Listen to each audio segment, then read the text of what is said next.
everybody! Today we're going to make some oatmeal, and this recipe is part of what I'm calling my No Sharp Knives series, because you don't have to have a lot of cooking experience and a lot of skill, and you don't have to use sharp knives to make this recipe. So you can do this with very minimal parent supervision, maybe just a little bit. So the first thing we're going to do is wash our hands, but I'm also going to tell you there's 3 different kinds of oats. And they're all the same, they're just processed differently. There's steel cut oats, there are rolled oats, and then there's quick oats. And my favorite is rolled oats. They're really easy to use.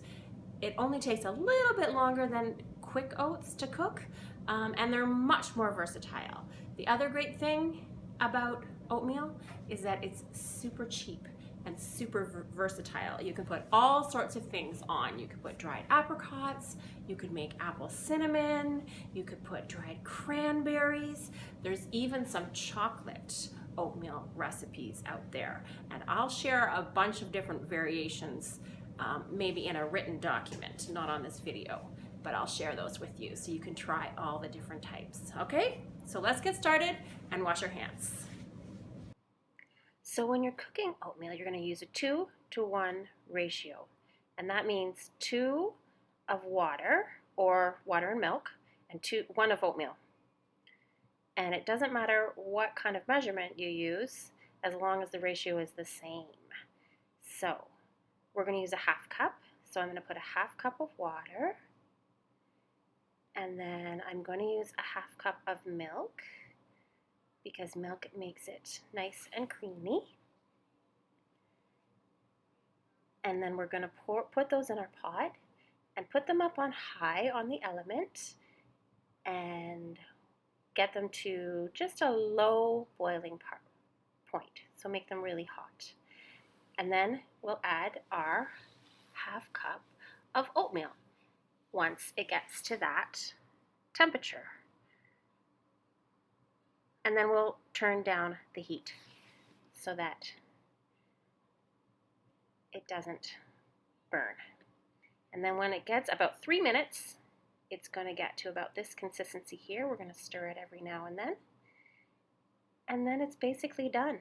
So then we can take our bowl and put it in our bowl, and we can decide all the types of wonderful toppings that we might want to put on top of it.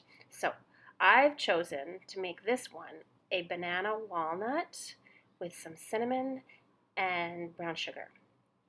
And the nice thing about making your oatmeal, instead of using a package, is that you can control how much sweetness you put in it.